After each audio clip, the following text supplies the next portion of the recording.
différentes servantes de l'Éternel qui sont venues des quatre coins du monde pour communier avec la grande famille du ministère chrétien du combat spirituel. Et parmi les orateurs qui nous ont richement bénis pendant le 5e symposium, il y en a un. Je vais d'emblée dire, jamais orateur n'a parlé comme lui pendant ce 5e symposium. Et donc nous avons plus que le privilège, la bénédiction, oui, de recevoir sur ce plateau spécial le prophète des nations, Papa Béni Ngwa Mbina, qui est l'un des hommes des dieux les plus en vue dans son pays, le Gabon. Il est le pasteur responsable de l'église La Lumière chrétienne. Il est donc une personnalité dans son pays. Il est donc venu nous bénir, lui et maman Elisabeth Ngwa. Une grande bénédiction pour la communauté du ministère chrétien du combat spirituel. Et nous avons donc la grâce de le recevoir. Révérend Shalom. Shalom. Merci d'avoir répondu à notre invitation. C'est avec émotion que nous vous recevons, d'autant plus qu'en février 2020, ici, vous avez sorti plusieurs prophéties comme ça, et il y en a une qui s'est réalisée de manière spectaculaire pendant ces festivités de 30 ans. Vous aviez dit, des chefs d'État viendront prier ici à la Cité de Triomphe. Et nous l'avons vu à l'ouverture de ces festivités, notre président de la République est venu en personne, il s'est mis à genoux et il a prié ici. Qu'est-ce que vous en dites? Vous savez que toute la gloire revient à notre Dieu qui inspire toutes choses en nous. Et vous savez, la prophétie, lorsqu'elle sort, la prophétie ne sort pas lorsqu'il y a des signes. La prophétie sort toujours à un moment où il n'y a aucun signe. Et quand elle s'accomplit, on sait vraiment que c'est Dieu qui a parlé. Vous voyez, la prophétie, c'est comme, vous voyez, en plein midi, il y a un grand soleil. Et si vous dites, il va pleuvoir aujourd'hui, bon, il n'y a aucun signe de pluie. Et là, s'il pleut, on saura que, ah, là, ça vient de Dieu. C'est tout comme lorsque j'ai prophétisé. En février 2020, personne ne pouvait imaginer qu'un président de la République viendra ici, prier, s'agenouiller et que nous on prie pour lui. Comment cela se ferait-il? Comment cela arriverait-il? Ça, même dans l'imagination des gens, même dans les rêves des gens, c'est entre griffes interdit. Et ce que vous dites là, révérend, c'est que pendant cette période-là, on traversait des zones de turbulence au niveau voilà. du ministère. Et surtout qu'au moment où cette prophétie tombe, le ministère est en train de traverser des temps de turbulence que le Seigneur nous a menés à redresser par sa voix, par sa puissance. Donc vous comprenez qu'il n'y a aucune imagination possible lorsque la prophétie sort. Et c'est heureusement parce qu'il y a des mémoires, il y a des vidéos, il y a que les gens... Mais c'est des prophéties, quand c'est sorti, c'est maintenant que les gens se réveillent pour dire, ben, tiens, effectivement, le prophète avait dit ça. Vous voyez, et nous rendons gloire à Dieu parce que ça s'est accompli. Donc ça venait vraiment de Dieu. On reconnaît donc un prophète par l'accomplissement de ses prophéties. Oui. Alors finalement, le chef de l'État est là, oui. On l'a vu. Oui. Qu'est-ce que cela a comme implication spirituelle de la marche de notre ministère? Ça a une implication spirituelle dans le fait que lorsque Dieu parle, Dieu nous guide à travers ses prophètes et par les prophéties qu'il libère à travers les prophètes. Donc, c'est des signes, on appelle ça des signes, qui montrent que nous sommes sur la bonne voie et que nous devons continuer à suivre toutes les paroles que ce même Dieu nous donne. Les instructions que ce même Dieu nous donne, nous devons les suivre. Parce que quand les signes, quand il y a l'accomplissement signifie que Dieu a parlé, il fait. Donc, dans tous les autres domaines où Dieu va s'exprimer en nous et pour nous, nous devons savoir que ça va s'accomplir. Voilà. Dieu vous a suscité, vous et maman Elisabeth, juste après le rappel à Dieu de nos parents spirituels. Vous êtes donc en train de jouer là un rôle très important auprès du nouveau leadership de la Fondation Langui Osho.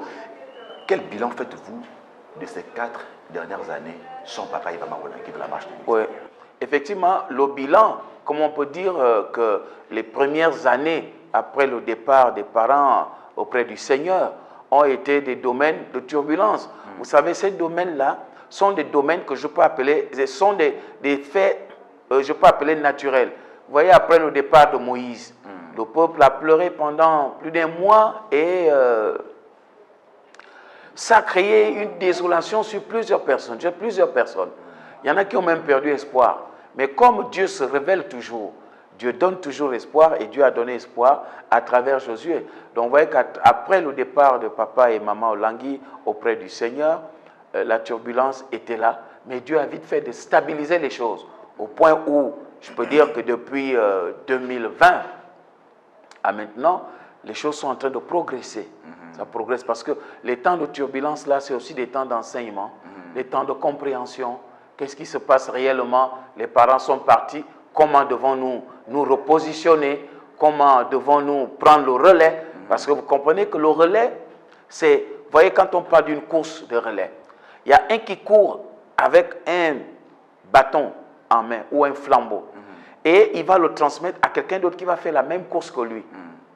Vous voyez, la même distance, et la même vitesse. Pour gagner la course, il faut que celui qui court, qui prend le relais, ait la même vitesse que celui qui lui a donné le relais pour gagner devant. Donc si celui qui court ne courait pas bien, même s'il donne le relais après, il ne va pas gagner parce que d'autres auront eu des meilleurs relais.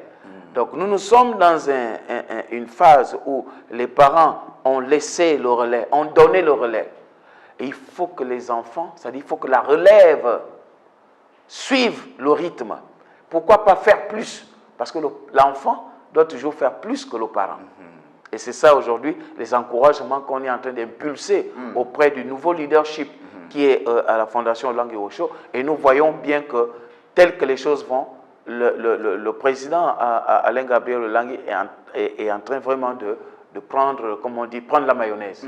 Prophète, vous dites que ce temps de turbulence, ce sont des temps d'enseignement. Oui. Alors, quels sont les principaux enseignements que l'on doit justement tirer de ce temps? Oui, effectivement, les principaux enseignements sont d'abord que les turbulences doivent attirer notre attention pour cultiver la solidarité. Amen. Et cette solidarité part du leadership et s'étend sur le peuple. Vous voyez, quand Dieu dit qu'il déverse la bénédiction sur la tête d'Aaron, descend sur la barbe et sur le reste du corps. La tête, c'est qui? La tête, c'est le leadership, c'est le leader qui est la tête. Et la barbe, c'est les membres du ministère, les missionnaires, les collaborateurs et tout le staff. Et maintenant, le corps, c'est le reste du peuple. Donc, vous voyez que quand la tête commence déjà à prendre de l'élan et de la forme pour tenir ferme dans le leadership, pour une continuité savante, vous voyez, et là, la barbe, ça veut dire que... Continuité savante. Voilà, la continuité savante. Et c'est ce que j'entends par continuité savante, une continuité qui tient compte toujours de là où on est parti et de là où on doit aller et de comment on doit gérer le quotidien. Vous voyez? Et c'est ça. C'est ce qui fait que quand la tête a compris ça, vous voyez, le reste du ministère doit comprendre et le reste du corps suit.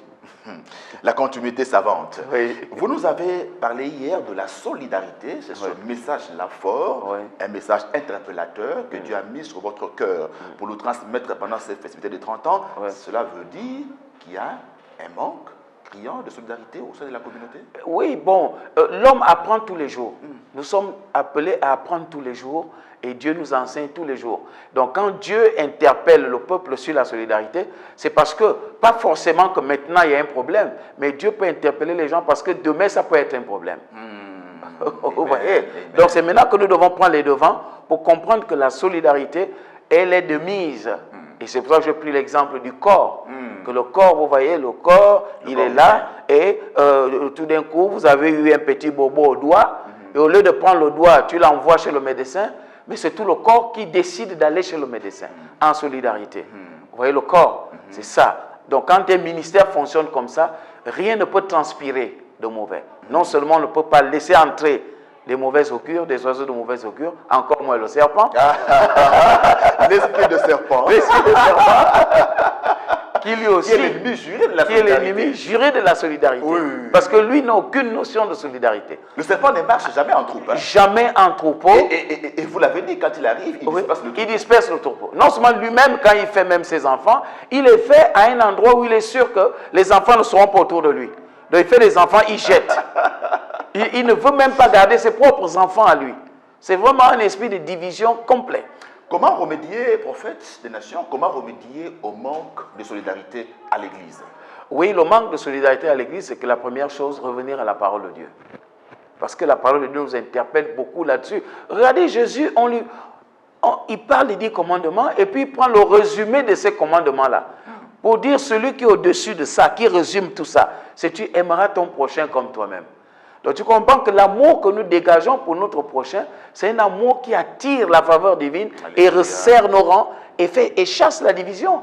Et quand la division sort, c'est quoi? C'est la solidarité. Vous voyez? Regardez l'amour que nous exprimons pour la famille Olangui. Bon, on ne les a jamais rencontrés physiquement, mais on les a connus à travers le canal CVV et l'amour s'est dégagé. Vous voyez? Donc quand les esprits des enfants de Dieu se croisent, même par interférence ou bien à distance, avec Dieu, la distance n'est pas une barrière. Quelle lecture faites-vous de l'atmosphère spirituelle qui a régné ici pendant ces festivités? Je l'ai dit hier.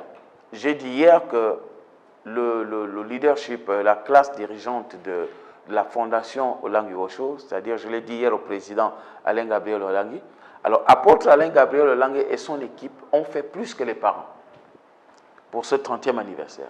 Ils ont frappé fort, parce que j'ai des images des événements passés. La seule chose qui a manqué, c'est la présence des parents. Mais sinon, lorsqu'on regarde l'organisation, ça a été au-dessus de ce que les parents ont fait.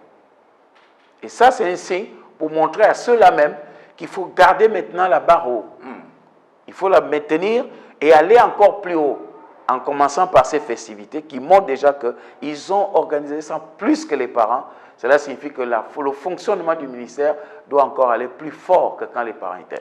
Révérend Benny Ngouambina, vous avez, pendant votre intervention, dit de très très bonnes choses. Dans cette phrase, j'espère qu'elle va rester mémorable, historique. Vous avez dit qu'il n'y a pas de ministère sans mystère. Et le mystère du ministère, c'est le message. Oui.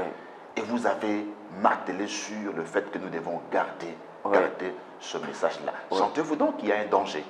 Oui. Vous savez, lorsque vous avez le message, c'est quoi? C'est la vision que Dieu te donne pour le ministère. Et c'est ça le mystère. Parce que nous-mêmes, lorsqu'on suit la vision, elle est tenue par Dieu. Et Dieu dit, venez, avancez vers la vision. Vous voyez? Donc vous gardez vos yeux fixés sur la vision. Et toute distraction n'est pas permise. Parce qu'il y a toujours quelque chose à découvrir pendant qu'on suit la vision. C'est ça le mystère. Et si on s'égare, on ne peut plus atteindre les objectifs. D'où la nécessité de garder la vision. Parce que cette vision-là, c'est elle qui donne le message. Et c'est ça le mystère. Le message, c'est ce qui accroche les gens et c'est ce qui fait avancer le ministère. Et le résultat de ça, c'est quoi? C'est que là, on a la croissance spirituelle, on a la croissance numérique, on a la croissance financière et on a la croissance sociale. Vous voyez? Et la croissance sociale, c'est qu'il y a l'épanouissement même des personnes qui adhèrent à la vision, c'est-à-dire au message. Et on a la croissance spirituelle parce que Dieu continue à opérer au milieu de nous. On voit la main de Dieu opérer au milieu de nous. On voit comment Dieu prend son ministère qui suit la vision. Parce que c'est Dieu qui élève. Et la croissance numérique, parce qu'il y a un grand nombre qui vient. Vous voyez même dans les prophéties de février 2020, j'avais dit qu'il y aura plus de monde ici que quand papa et maman étaient là. Vous voyez ce qui se passe aujourd'hui. Vous voyez ce qui s'est passé quand le président de la République était là. Et depuis là, vous voyez ce qui se passe à la cité. Parce que Dieu fera encore plus qu'avant. Et la croissance financière, naturellement, plus le ministère avance, plus il y a des projets, plus il y a des besoins. Donc il faut que la croissance financière suive. Or, il n'y a pas de croissance spirituelle sans croissance financière. Il n'y a pas de réveil spirituel sans réveil financier. Ce n'est pas possible. Alors vous nous demandez de garder le mystère du ministère, le message du combat spirituel.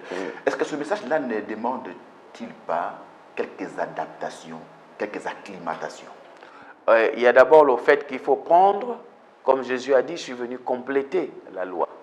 C'est qu'il faut prendre tout ce qui est dans la vision que les parents ont commencé à faire et amener ça encore plus loin. Vous voyez, c'est comme je parlais de relais. C'est-à-dire on ne change rien dans le message. On continue à marteler sur le message. Parce que c'est ça la racine, c'est ça la base qui amène les gens à la repentance pour connaître Christ. Et plus il y aura des gens qui connaissent Christ, qui s'accrochent à Christ, plus nous serons développés dans le ministère. Parce que la pierre centrale là, c'est Jésus-Christ. Donc, et le message est de qui? Il est de Jésus-Christ. La vision, elle est de qui? Elle est de Jésus-Christ. Donc quand nous le mettons au centre, tout le reste des choses-là vont s'accomplir sans qu'on nous force. Vous dites au niveau leadership que lorsque nous vous demandons de garder le message, ce n'est pas une faveur que nous vous demandons, mais c'est une obligation. Oui. Ils sont donc obligés. Oui, parce que Dieu ne se répand pas de sa vision. Dieu a donné une vision, on la suit tranquillement. On n'a pas à réfléchir, c'est-à-dire qu'il n'y a pas un autre message. Il n'y a pas un message dans le message. Le message, c'est le message. Donc, ceux qui sont appelés à perpétuer, parce que là, nous sommes dans ce qu'on appelle la perpétuation. Ça veut dire la continuité. Comprenez? Dans la continuité, c'est qu'on poursuit. Moïse n'a pas dit à Josué de changer de vision. La vision, c'était quoi? Aller à la terre promise. Donc, la génération actuelle doit conduire le peuple à la terre promise. Et Josué n'a pas changé de langage. Josué, qu'est-ce qu'il a fait? Il s'est toujours référé au Dieu que Moïse lui a recommandé. On fait quoi maintenant? Voilà, vous arrivez à Jéricho, vous tournez cette fois. Oui, après on fait quoi? Et après vous continuez, après on fait quoi? Toujours en train de demander à Dieu. C'est tout, personne n'a sa propre vision. Donc, même pas un petit message dans le grand message. Non. Tout message doit s'arrimer à la vision. C'est-à-dire au message principal. Tout doit s'arrimer à ça. Il ne faut pas qu'il y ait un message qui est contraire pour ne pas attirer la colère de Dieu. Ce qui serait un feu étranger. Oui, parce que tu t'opposes à Dieu à ce moment-là. Tu deviens Absalom. Or, il faut rester fidèle. Il faut rester loyal. La loyauté ne s'exprime pas en présence des parents ou d'un père spirituel. La meilleure façon d'exprimer sa loyauté, c'est quand les parents sont absents. C'est là où on voit si tu es loyal. Vous voyez, par exemple, je me rappelle un jour, j'avais dit aux enfants, dans leur salon, je dis, bon, même si c'est votre poste téléviseur dans votre salon, mais je ne veux pas que les gens regardent la télévision. Vous devez vous concentrer à étudier parce que c'est maintenant la rentrée scolaire. Alors, il y a certains qui, quand je suis sorti avec ma femme, on revient, ils font tout pour vite rentrer dans les chambres. Pas de problème. Mais je suis venu, j'ai touché le dos de la télévision, du téléviseur. J'ai su qu'il y avait des gens là. Et je les ai appelés. J'ai dit, bon, qui a regardé la télévision? Oh, vous savez, il y a un enfant dans toutes nos maisons qui s'appelle C'est pas moi. C'est pas moi. Voilà. Et cet enfant-là est accusé de tout. Pas moi, pas moi. Donc c'est toujours c'est pas moi qui a fait. Donc c'est cet enfant-là qui a fait. C'est pas moi qui a fait. Alors vous comprenez que quand je demande, chacun nie. On accuse, tout le monde accuse, c'est pas moi. Et maintenant j'ai dit, mais bon, finalement, moi je sais que vous avez regardé. Maintenant celui qui ne dit pas la vérité, tant pis pour lui. Un commence à lever le doigt. C'est-à-dire que, parce que j'ai dit, moi j'ai mis la main, ça chauffe encore. Donc il y avait quelqu'un là. Vous voyez ça? Donc la loyauté signifie que quand les parents ne sont pas là, on doit respecter, même s'il n'est pas là, on ne doit pas faire parce que papa n'est pas là. Mais on doit dire, là il y a un message. La parole a été déposée qu'on ne doit pas faire. Donc vous voyez que la loyauté c'est ça.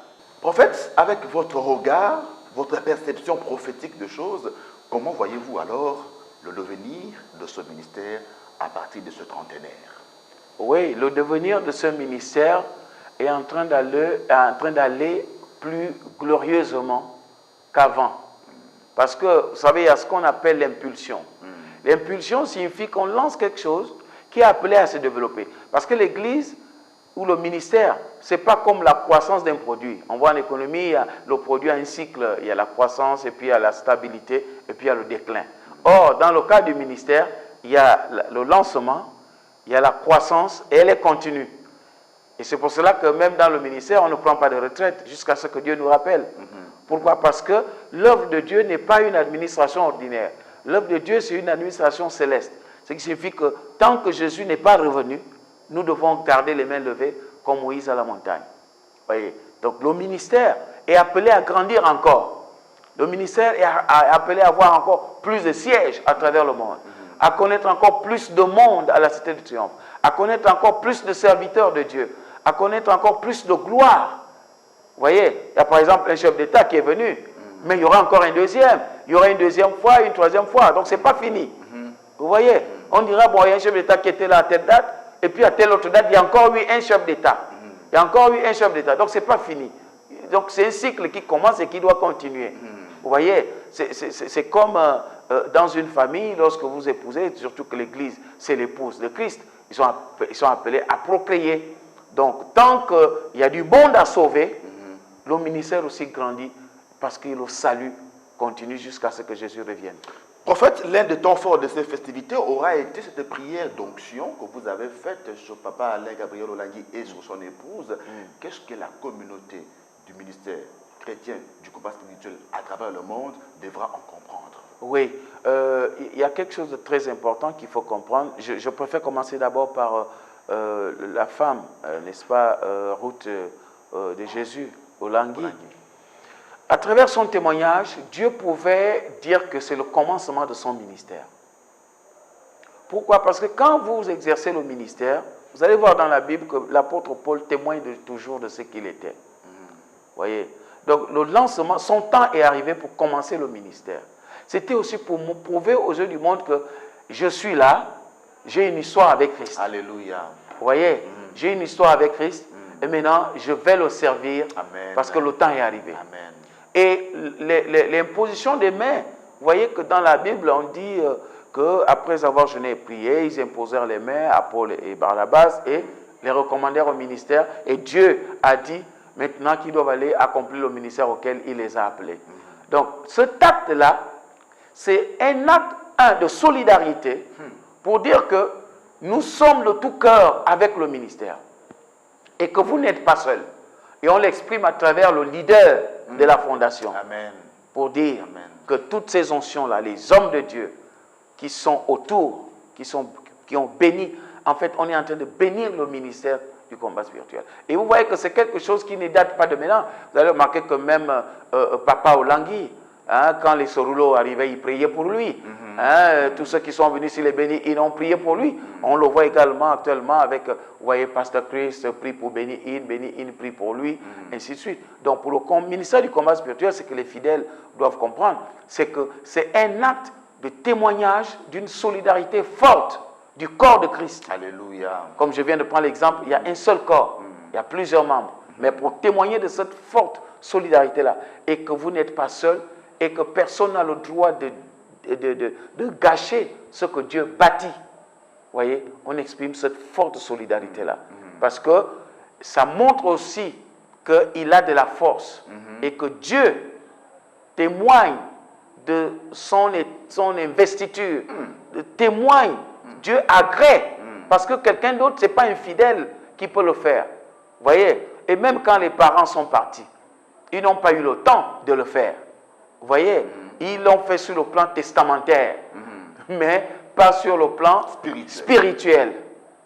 Et là maintenant, Dieu nous a touchés pour le faire. Voyez. Vous aviez planifié cela? C'est Dieu qui a inspiré cela. Dieu a inspiré qu'on doit le faire. Voyez, c'est une sorte, voilà, c'est ça. Donc c'est comme si Papa Olangui lui-même était là pour le faire. Parce que si Papa Olangui était là pour le faire, il le faisait de la part de qui? Pas de la part de Joseph Olangui, mais de la part du Seigneur à travers son serviteur, l'apôtre Joseph Olangui. Vous voyez? Donc nous le faisons aussi de la part du Seigneur à travers ses serviteurs que nous sommes. Vous voyez? Et dans la spiritualité, il arrive que lorsque le père n'est plus là, parfois l'aîné devient comme le père des plus jeunes sur le plan spirituel. Ce que nous voyons par exemple après le départ de Benson Idahosa, vous voyez que papa a Diboye. Il est aujourd'hui comme le père spirituel de Yedepo. Pourtant, tous enfants de Benson Idahosa. Mais il est comme le père parce qu'il est l'aîné. Donc il est béni aussi comme le père. Parce que c'est l'aîné qui est l'héritier. Regardez aujourd'hui la fondation. Le fait que Alain Gabriel Olangui est l'aîné, même dans le testament, le père l'a positionné, n'est-ce pas? Et ses frères et sœurs ont reconnu qu'en tant qu'aîné biologique dans la famille, mais positionné également parce que le père l'a voulu. Amen. Voyez. Donc nous sommes en train d'accomplir la volonté de Dieu qui a inspiré cela. On va terminer par là, prophète, dans l'optique de ce que vous avez appelé la continuité savante.